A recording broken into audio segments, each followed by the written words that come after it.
going to happen. Well, this is a very snowbally team composition for T1. If they don't get ahead early, it's going to be so difficult for them to win. Rascal going to be on the Volibear up in top lane. This is a good matchup for Volibear. He's able to beat Renekton inside of the laning phase on his own, and that's going to leave it so that Clid can just be in a lot of other places. This draft, there is so much pressure on Faker or Gamayusi to try to remind us how many years Aphelios is. He's a pretty old guy. Lives longer than most of us. And yeah, I mean, if there is one player to do it, it would be probably Gamayusi or, you know, Ruler across the aisle. So curious to see how he is going to make that happen. As you mentioned, lots of range in the Azir and Senna to try to handle him. But we'll see how it does go down. As out of this, I mean, it's really cool to see Faker just very confidently jump onto the Ekko once again here, and we do get to see the Kindred coming out as well, so really enjoy the picks. But guys, let's get into the games. It's game number 1 of this best of 5 to, again, decide who is going to be the third team from Korea to make it to Worlds is going to happen right now. Well, everyone looks like they're just going to be spreading out here at the very start of this. Peacemaker set is going to be the chroma and skin for life. Not a whole lot should happen in the early stages of the game unless Ellim gets a little bit frisky. But no matter what, there's definitely some interesting stuff going on here. They R5'd Kindred. Even though Azir in some worlds can just shove you out of the Kindred ultimate, but then in addition to that, Set can superplex you out of the Kindred ultimate. So there's a bit of counterintuitive stuff going on here, and yeah, that ward is gonna just barely be able to survive. Hail of Blades, Ekko. On both of them, Hail of Blades Azir. Yeah. And Hail of Blades Ekko, so seems like we're hailing the blades, I guess. BDD has learned the lesson since facing Chovy with how he's going to elect to start.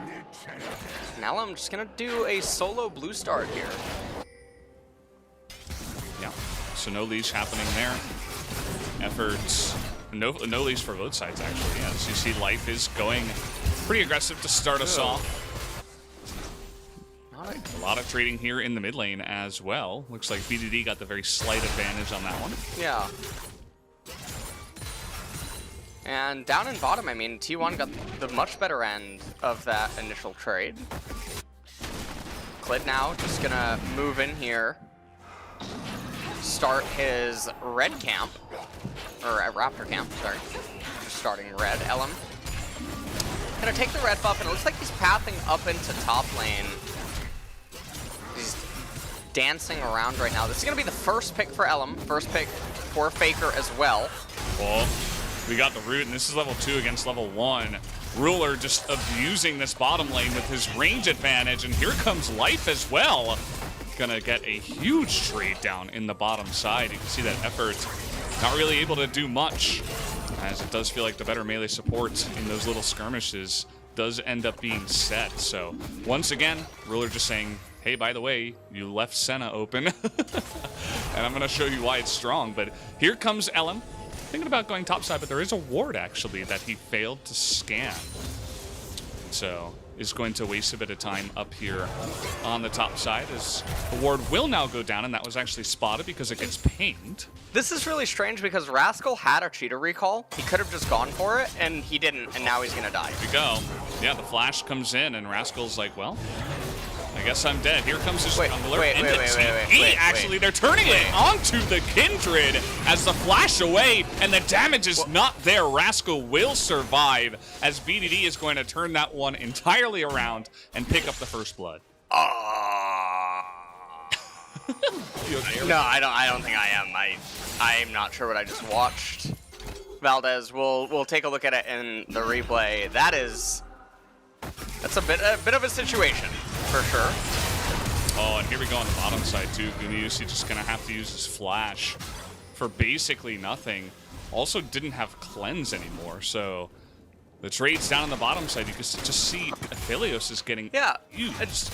I mean, this is why it's so awkward. You picked the Aphelios blind, and he's not a blind marksman. And so even though there were the conditions of Set and Volibear present, there was also the Azir and the fact that you're going in blind. So the opponents can just respond to him face up. And I mean, this is why I mentioned it felt like this was just throw one over to Genji, because the draft was so layered counterintuitively by T1. And you can see all the lanes are having a bit of a problem. Now, top should have died. We're going to take a look at this. So Rascal, he could have cheater recalled Canna, flashes in, gets the stun, and then just watch this. Hello?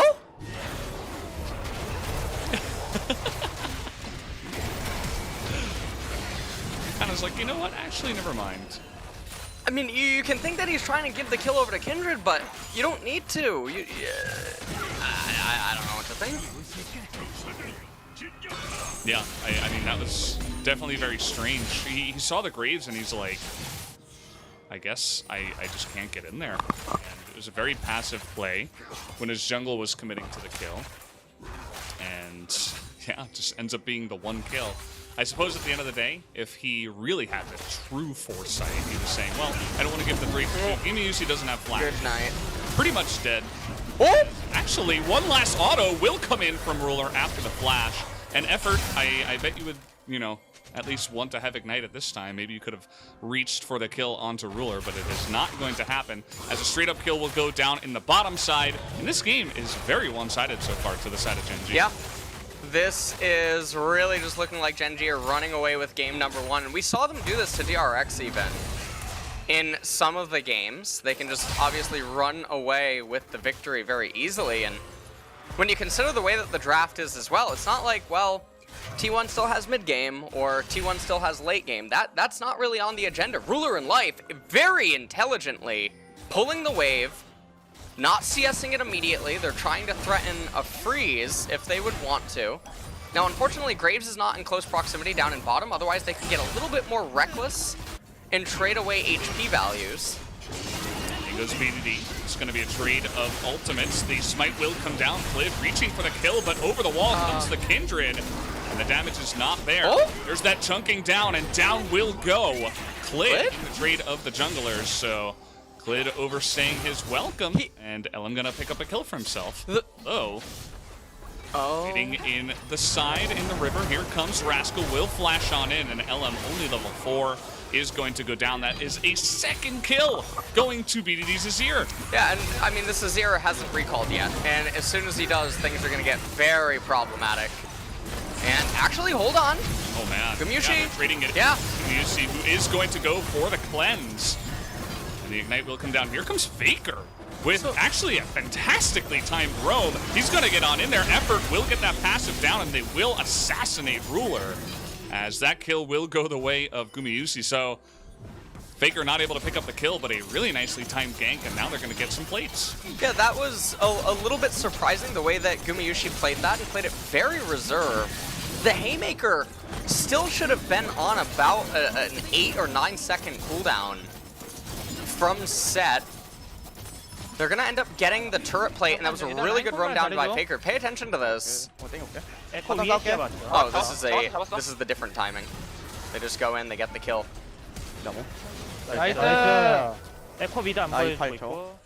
Ekko's mid, I can't see him. Or Ekko's not mid. And then right here, this is it. So pay attention to the Haymaker, ends up whiffing. And then right here, Gamayusi playing very reserved, but Life was out of cooldowns, and him being at around 200 HP, if Ruler would stay, they would get double killed. Regardless if Life would have to turn back around. They play it very safe and reserved. End up getting the turret plates in the end. Faker here with the ultimate. Didn't get the damage application, and Clid had flash available. I thought he would just flash out, but he ends up just dying. Yeah. Looked very awkward for sure. And Rascal still with flash. Can use it up on the top side, and is able to get on in there and smack down onto the Kindred, who is only level 4. even after picking up that kill. So Oh, we do have a pause. it wouldn't be an LCK day Nice. with you and me without this.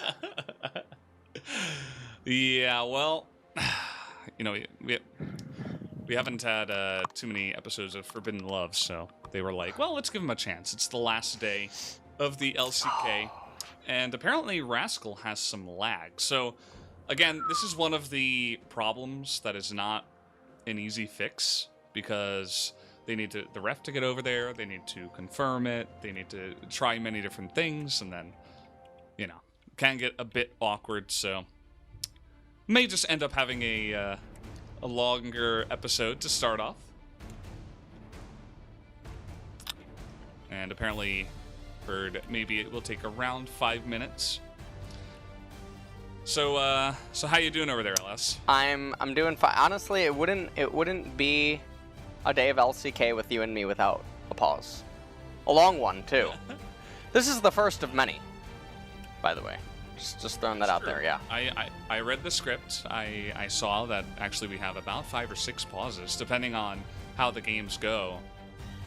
Scheduled for you guys, of course. And yeah, we had the great pause. Obviously, we did that last week. That was about 3 hours. So little pauses don't phase me anymore. And I've built up my stamina after the last time. Well, this is going to be pretty interesting. Now, game number 1 is going pretty good for Gen.G.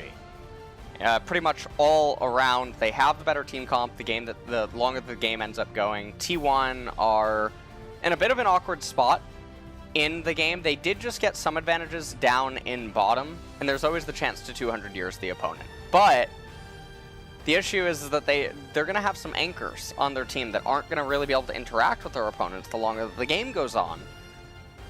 And so you have to wonder what the out is realistically going to be, and what kind of a rabbit is T1 going to have to pull out of a hat in order to pull this back. And remember those stats about Gen.G, not that they're, you know, definitive, but typically when they're winning like this, they do tend to just continue the pile driving and bring it home.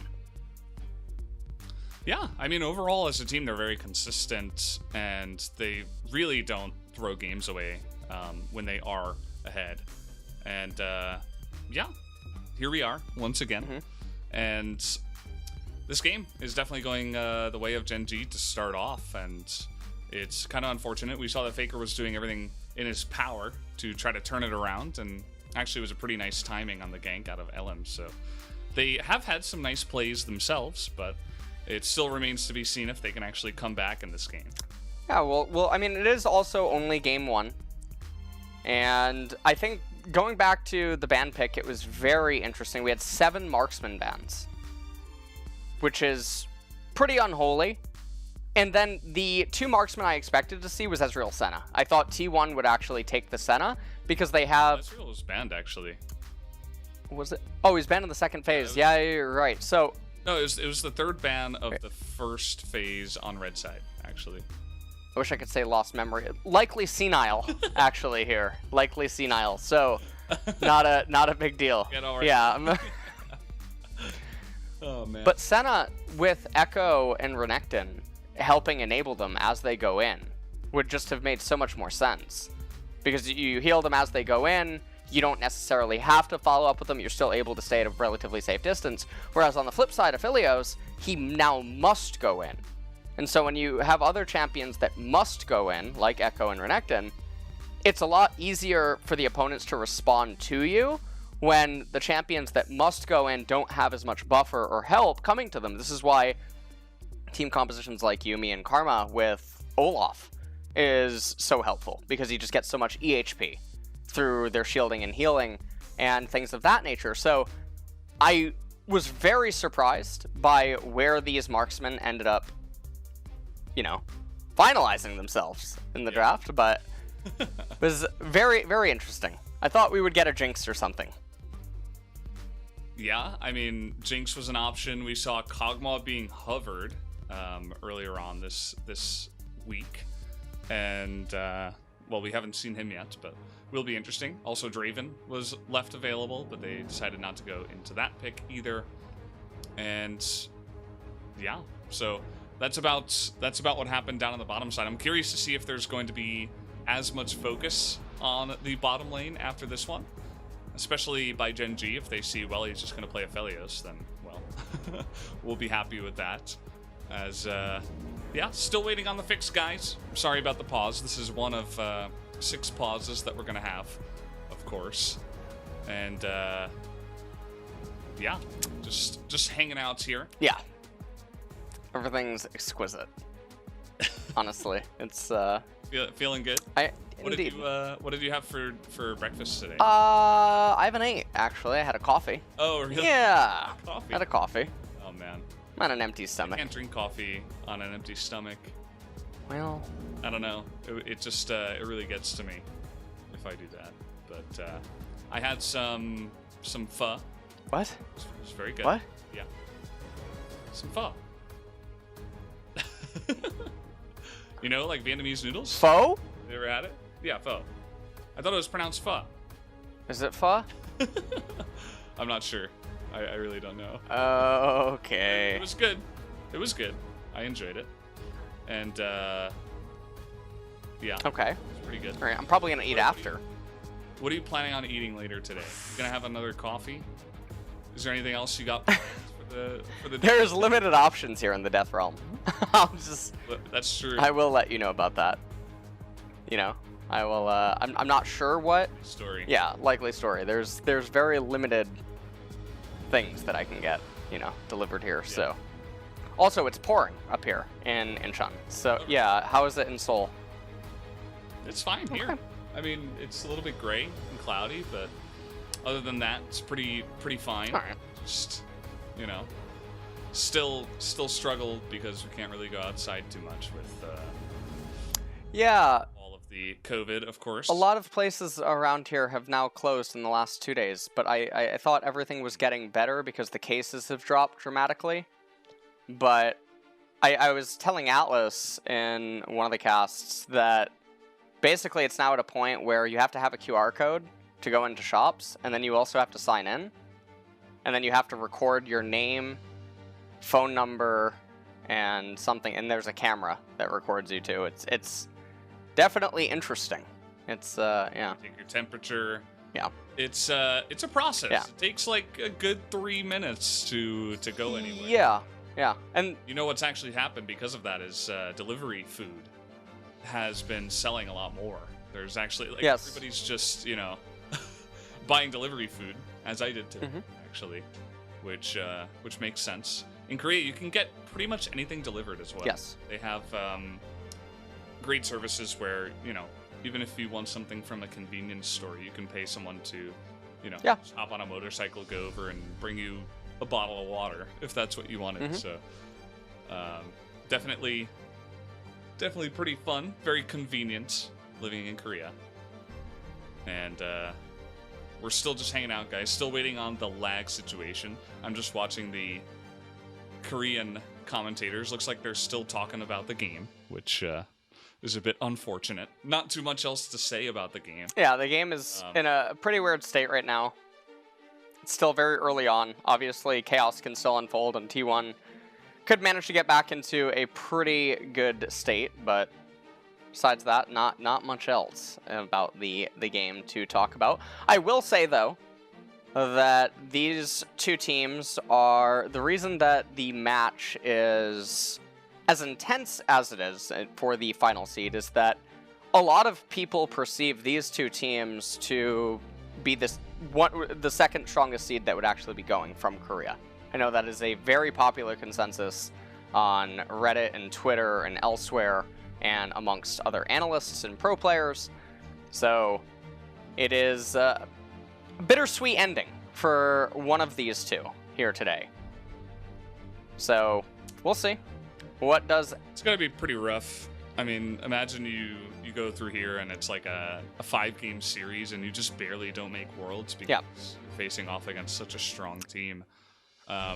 If Gen G had just made it through, then we probably will be watching T1 versus DRX at this moment in time, which also would have been interesting. But I think that T1 might have had a better chance against. Yeah. They could shut down Chovy, which I think overall Faker can do a decent job of that. I feel like T1 versus DRX matches up a lot better because DRX is so willing to sin, and then DRX and T1, when it comes to drafting, they're both all over the place. It's honestly just roll the die. But Gen G tend to always gravitate towards the more stable, solid kinds of drafts that have very interesting either chemistry or very tailored breakpoints throughout the game that really doesn't often have a reliance on getting ahead. And so when T1 goes up against Gen G, you get a little bit nervous because you start sweating and scratching your neck. You're like, what draft is it going to be this time? And sometimes you end up with a draft like this one in Game 1 where we're mostly watching until 10-15 minutes, because if Ekko, Renekton, Aphelios, Kindred don't get ahead, it's going to be a nightmare. It doesn't mean that they're out of it. It doesn't mean they can't win. It's just going to mean that it's extremely unlikely that they're going to win the longer that this game goes up against Gen G draft. And this is just something that can happen because of the way that T1 historically, throughout the entire year,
Forbidden Love is going to end here in just... yeah.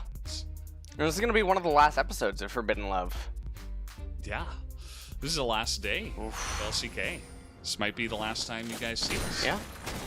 I know Atlas was, his last day was yesterday. Shout out to him. Had a fantastic year, as always. And looks like we're back in the game, guys. So we actually do have League of Legends stuff to talk about. And let's get it going. Well, about a 1.3k gold lead right now. Azir with a monstrous recall. Sork Pen Boots and Lost Chapter is going to be picked up here. Yeah, and the fact that he's so far ahead means that he can easily just scoot over to the Rift Herald that's going to be taken here right after 8 minutes, so not wasting any time with that. I would imagine that T1 have a pretty good idea that this is going on, but they're not going to do the thing where they rotate their whole team over or anything like that, so that's pretty nice for them. Faker just kind of on pushing duty. We'll see if he goes for any other big roams. Had a big one to start off this game. And, ooh. Little hook onto Ruler. Well, They're going to get a nice amount of poke down. As the Q landed, but Gamayusi doesn't actually follow up on that one. well, I think at this point, Gen G, all they have to do is just play everything very safe and stable. Mostly because Graves already has that Rift Herald picked up. He's clearing down to the bottom side. No dragons have been taken yet. And ideally, you want to use the Rift Herald in mid lane. Not on any of the side lanes. It opens up and accelerates the game a little bit too quick. And Gen G, they want everything to be very safe, very stable. You want the game to go as long as possible. But mid lane is generally the lane that you want to crack down first. Yeah, for sure, as the Cloud Drake is going to be taken here. Infernal is next. And still just 1,000 gold lead here for Gen G in this game. You saw that T1 actually committed 4 people to go over there and take that down really quickly. So, not wasting any time with that one. And I'm very curious about Ellim's current state. I know he missed his first mark because of the double scuttle from the Graves after the shenanigans up in the top lane. But maybe got the one on the kill that's about it. We'll have to check in with this one. Well, 1,000 gold lead right now for Gen.G. You can see Clid down here didn't actually do his golem camp, and now with Ekko seeing that there's no Raptors, they should actually be able to deduce that Clid's down here. And I say that because you know when he took the Rift Herald, you see how Volibear is playing the lane, you know that it's not natural for that Raptor camp to still be up and not getting taken. Nothing else makes any sense. Yeah, and overall it was a pretty good read. There's the Rift Herald going to crash into the bottom turret. And it's only going to get a couple of plates, so a nice little chunk down in the bottom side. But especially with Gamayusi on that Aphelios, has some pretty good wave clear, so I would imagine it'll be a while before that one does go down. Ellim waiting in the wings here, but flash available for BDD. And so they're not going to go for any play. And meanwhile, up in top lane, Canna and Rascal, they're still just going at it. Canna is ahead a little bit in the XP department. Not by a whole bunch, but it looks like Rascal... Ooh, he's getting in there. Yeah. And he's got his ultimate available. He will absolutely go for this play. Canna getting pretty low, and he's going to be smacked. Oh! One last auto would have... Oh! Oh, it's trying to be sniped, and Ruler nearly gets him there. Really great try. He was just on the edge of the Dawning Shadows, but there you go. Canna is going to get away, but a nice little trade up on the top side either way for Rascal. Will keep his flash at the end of the day. And what a close call for Canna. And Rascal is going to be able to retain his flash advantage, though. That should be a pretty easy thing now for setting up lethals onto the Renekton, who didn't elect to go Ninja Tabi. But on the flip side, you can notice that Rascal did. And so a little bit of dual potency against not only the Renekton, but also the Kindred. And so now with Graves on the left-hand side, I wouldn't be surprised if Rascal just threatened to... No, we're not going to freeze this with our jungler? No? All right. No. All right. He just blew his flash, but I mean, why would you want to take him down?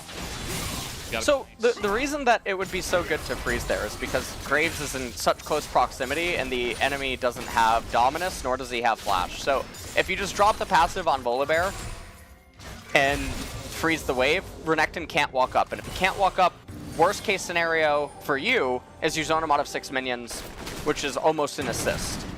And it is a very big difference in gold and EXP. Best case scenario, he tries to walk up, you pull your jungler over, and he just dies. So it's a pretty forced situation. No matter what, that those are always going to be the only two options that can really play out. And either one you're happy with. But instead, we're just going to play ping pong in top lane, and it's a really big lost opportunity by Gen.G. Yep, absolutely. And it seems like Rascal, the only way he wants to put on pressure is by pushing. Actually being pushed in a little bit right now, but Graves is not up there at this moment in time, so kind of unfortunate there, especially with no vision in there as, okay, in goes Faker, just going to trade ultimates. You'll see this very often. It's really hard for either of them to kill each other. As another trade up in the top side, but we're not going all in this time around. Kind of just fine, but Rascal, very aggressive positioning in the lane. Just going blow for blow. War the monsters up there, or King of the Monsters, however you want to phrase it. It's kind of like Godzilla vs. King Kong, in a way, even though it's not a gorilla. Much, yeah. Wait, is there not a gorilla LoL champion? No, I mean, there's only Wukong, but it's not a gorilla. It's not a gorilla. There needs to be a gorilla. Yeah, I mean, Wukong's dad. Then we can have actually Godzilla vs. King Kong. For right now, though, I mean, Volibear is pretty much the closest thing you're going to get. Yeah. As in goes Faker. You can see he's taking really aggressive trades now. Has that Proto Belt completed. As Clid, once again, is down on the bottom side, which is going to help to push this one in. As the Infernal Drake is available, they really want to get priority around that objective. So, trying to push in and get as much positioning as possible. Yeah, and you can see T1, they should not just give up this Infernal for free. Canna has level 11. Yeah. Rascal didn't get it yet, but Senna ultimate. Go. The Dawning Shadows is going to come on in, and Rascal is going to flash in for that play. Needs to land this auto this time around. Oh, no! Have his flash, but trying to get the Storm Strike, and he's going to dodge it. Oh. Canna with the fancy feat today, and he will survive at the end of the day. Decides to back away. Does have a ward, but says, well, I'm not going to risk it. Let me just go back. I don't want to get shot in the face by Graves or get dove at this moment in time. Oh, man. What a close call that is the top lane right now. Canna getting very, very fortunate with the way that everything keeps playing out. And Trinity Force almost going to be completed up there on the Volibear. Meanwhile, down here in bot lane, Clid seems very indecisive, and he's constantly skipping his Raptors and his Golem camps. Faker? Faker is going in onto 4 members here. He's going to get stunned down and deleted. Ellim going to be... Actually, that was Kindred. In goes BDD. Oh, it's the one as the ultimate will come down, but Rascal teleporting in and is going to make this an unfair fight. A double kill. 2 more will go to the side of BDD as he is now 4-0, a monster, and Gen G will get this Infernal Drake. And the thing about this is that BDD being the one that's 4-0 is the most problematic thing that you could ever really imagine, because he's the one with the terrain control. He's the one that basically says Kindred, Renekton, Ekko can't hard engage. He's the one whose Sand Soldiers say to Aphelios that he can't just walk up and free deal. So him being so big right now, them picking up the Infernal, it's really looking doom and gloom for T1 here in game number 1, because there's no insurance policies on their side of the team. Mountain Drake is coming up, which is pretty big for both of these teams, but if you just imagine how the game's going to play out, Gen G should be the ones to get it. Faker, he goes back in. I don't know what he's thinking here. He just ends up getting caught out and ends up dying. Gamayusi jumps into the backline, not quite able though to get a life, only able to get one of the kills, and ends up being a disaster for T1. Yeah, and that was really all just started by Faker hitting that control board and deciding, being a little bit stubborn, that he's not going to leave until he takes that one down. He got the ward, but he also got killed, so definitely not a good trade. Also baited his teammates into that fight. After all of that happened, you could see he was probably calling for help, and he was pretty much already dead after expending a lot of damage onto Clid, but not really able to get the job done. And as you mentioned, definitely pretty scary right now. Faker gonna get that slowed down, but life pretty fast here. Trying to get in range, but Proto Belt will be used at the last moment to just make sure that he does not go down. And meanwhile, up in top lane, it's still a bit of an island. Trinity Force not yet complete for Rascal. They're just going to be going blow for blow, but it's almost a 4,000 gold deficit with Gen G having the much more valuable dragon. And everything is probably going to be pretty calm for the next couple of minutes. Yeah, just kind of chilling out like we were before. Not really too many plays to be made at this moment in time. They can go for Shirley here, and the mid turret has actually taken a little bit of damage, as you can see, so maybe they'll actually try to extend into taking down that very important tier 1 mid turret. I can imagine it'll be pretty easy with the help of our second Rift Herald, Shirley, as everybody seems to be grouping up around the mid lane to try to get in there. As in goes BDD, he's going to find Gamayusi, and he is just dead. I mean, there was no vision there, but there wasn't the enemy jungle on that side, so I'm curious how they had no idea that BDD was there, and how that kill just looked so free.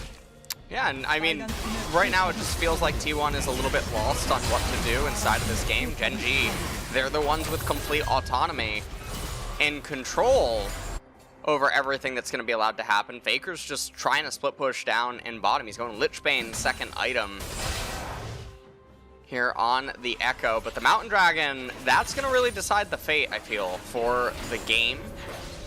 If Gen G end up winning that, they not only get a little bit of resistances, but they buy themselves an extra 5 minutes of just scaling time where nothing is really allowed to happen. BDD with a very nice engage there onto Gamayusi.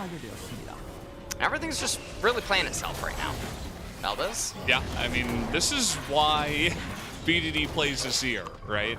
There are moments where he can just make some incredible plays, but again, that one kind of looked just free. I mean, Gamayusi was too far up the lane with no vision on the mid-side brushes, and he didn't even have flash, so got to be a little bit smarter about exactly, you know, knowing how the game is going and exactly how passive you have to be in order to survive. As I say that, he's pushing out mid lane, misses that cannon, it looks like, which is pretty unfortunate, as Faker has assumed the role of the top laner for now.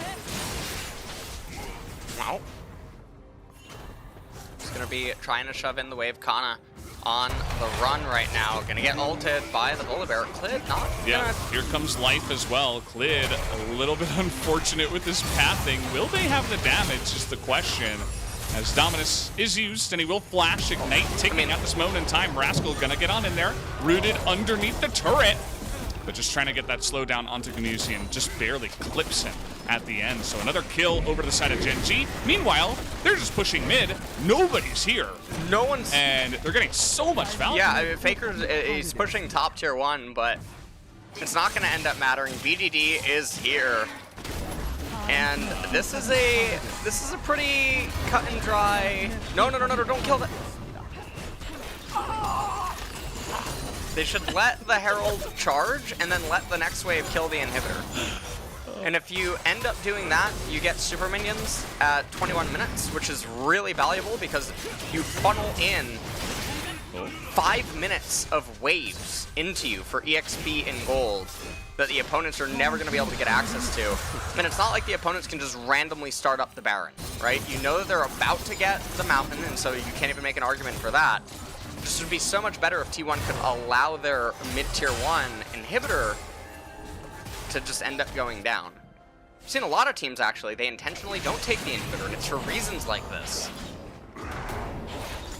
Absolutely, but they did not do that after all. The 4th mark is going to finally be taken here by Ellim at 22 minutes, so a little bit slow on that one. Good on his teammates to help him out. And Canna is just getting kind of abused here in the side lane. He's got Gamayusi nearby. Oh! And he doesn't even get the monster there. Sir Grompulus. Faker is incredibly fast with his TP. And we'll be looking to pick up that very easy kill. So there you go. Faker getting in position at the right time in the bottom lane once again. Yeah, he comes in with Ekko and just manages to maim the Volibear there. But not really be enough at in this game. It's almost a 5,000 gold lead here. 23 minutes. Oh, man.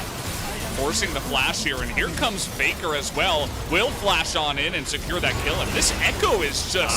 Wait, what? Ekko's BDD, what is going on? Hello? In goes Faker, he's got his ultimate. Baron? Nearly getting on life. Kanna's down here, he's got TP, so he'll just continue pushing.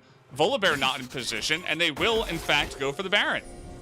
I mean, okay, so this changes everything, this series of events. Now, pay attention to all of their XP levels right now when they end up capturing the Baron. This is not just the 1,500 gold that goes over to T1. It's also all the EXP that is going to go their way. And, okay, so Aphelios almost got an entire level off that. His XP bar highlighted in the bottom left. That is so much power, and we just see how it all starts up. Ruler, randomly in mid lane, he's got a hot nade. They don't kill the... There was no way. He ends up getting brought down. Life almost going down as well. Facebreaker into the Haymaker, but Faker not quite able to get him in the end. And then immediately turned to Baron. The gold score almost evened up.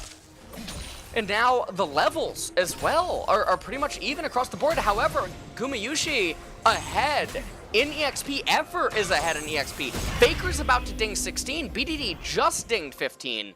This is a very big swing in T1's favor. And the Baron persists into the Mountain Dragon. So even though when the dust all settles, Gen G are still going to be ahead, T1 are much closer in this game than they were just 1 minute ago. Oh yeah, absolutely. I mean, there's just a massive swing after you just essentially give over 2 free kills and the Baron. And Faker is a menace right now. I mean, say what you will about how the early game went in 5-0 BDD, but it doesn't matter if you're just going to TP into 3 people and die. As here comes Light going in on this one. We got TP. They're trying to play on to effort. What?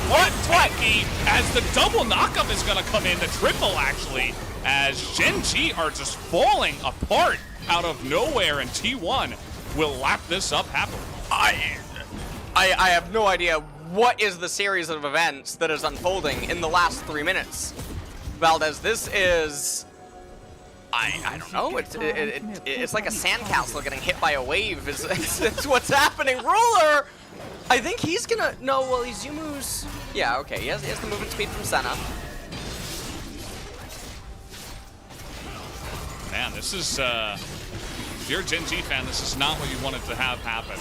This is not what you wanted to see. And all of those parts of T1's comp that were looking pretty weak after the early game are now just bolstered so much. It's an entirely different game after the last, 2-3 minutes. And you can't really afford to make mistakes like that in this important of a best of 5. You look at the manner in which they're being caught out. Sometimes they're handshaking it like this one. I don't know what they're thinking. Even if they get onto them, there's Lamb's Respite there. But also, it's a stone plate Nautilus. You're never going to be able to kill him here. I don't know what they're thinking. Yeah, and they're focusing him because everybody else got over the wall. And they're like, well, I guess we gotta attack stone plate Nautilus? It's just, it's confusing, for sure. But Gen G, they're now saying, well, we got to group up for the 5v5, and we don't want to let these Drakes go down without a fight. Faker over the wall, considering going in on this one. Effort going to be frontlining. That is going to be the stone plate. Another 3-man knockup. In goes Faker. He is being burst down. Has to go into that ultimate. In goes BDD. Gets the 2 of them. A really nice Emperor's Divide as there's chaos in the Dragon Pit. We get the ultimate out of Ellim, but actually it's T1 that are going to go down in this fight, as Canna will be fighting for his life, but will not get out of this one. 4 kills will go the way of Gen G after that Yeah, fight. and so it ends up being a 4 for 2 in favor of Gen G. They're also going to reward themselves with the jungle of T1.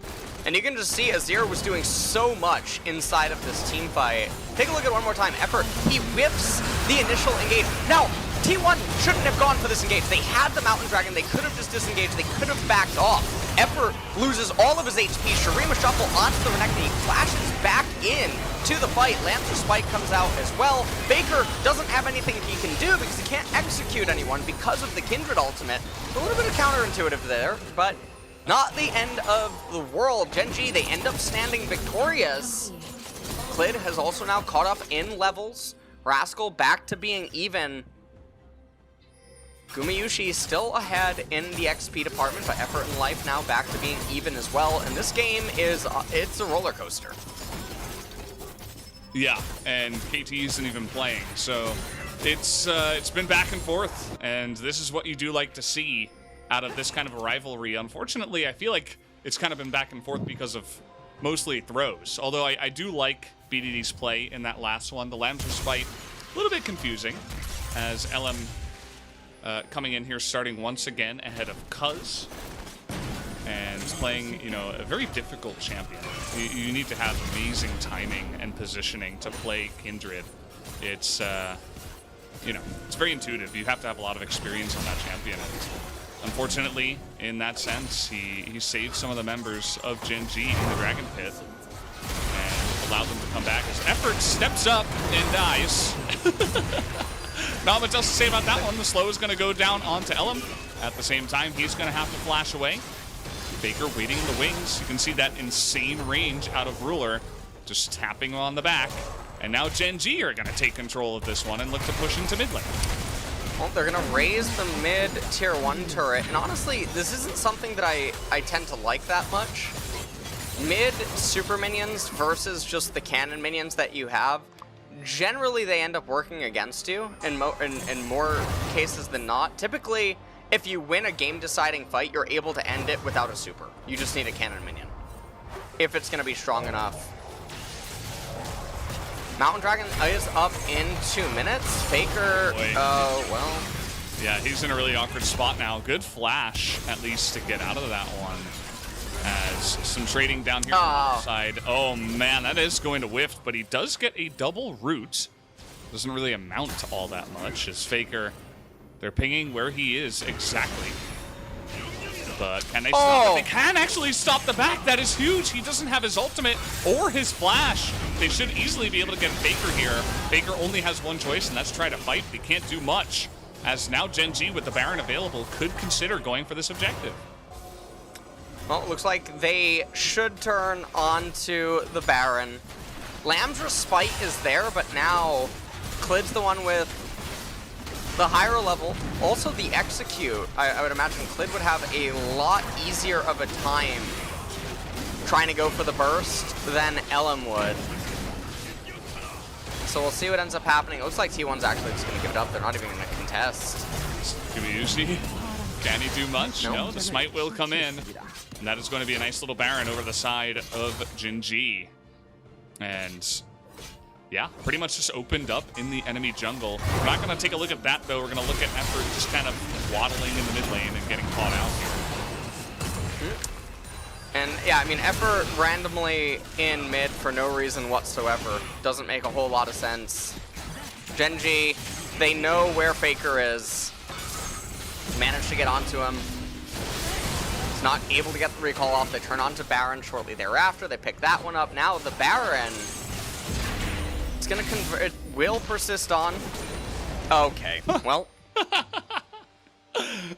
Oh, man. Oh, that's just insult to injury at this point. It did come at the cost of Graves' ultimate, but super low cooldown. yeah, it's almost up. Speed through. It's almost back up. Ready. Yeah. Yeah, and Mountain Drake will just be handed over to Gen G with the Baron buff that they still have for 2 minutes. So some extra stats bolstering what they already have.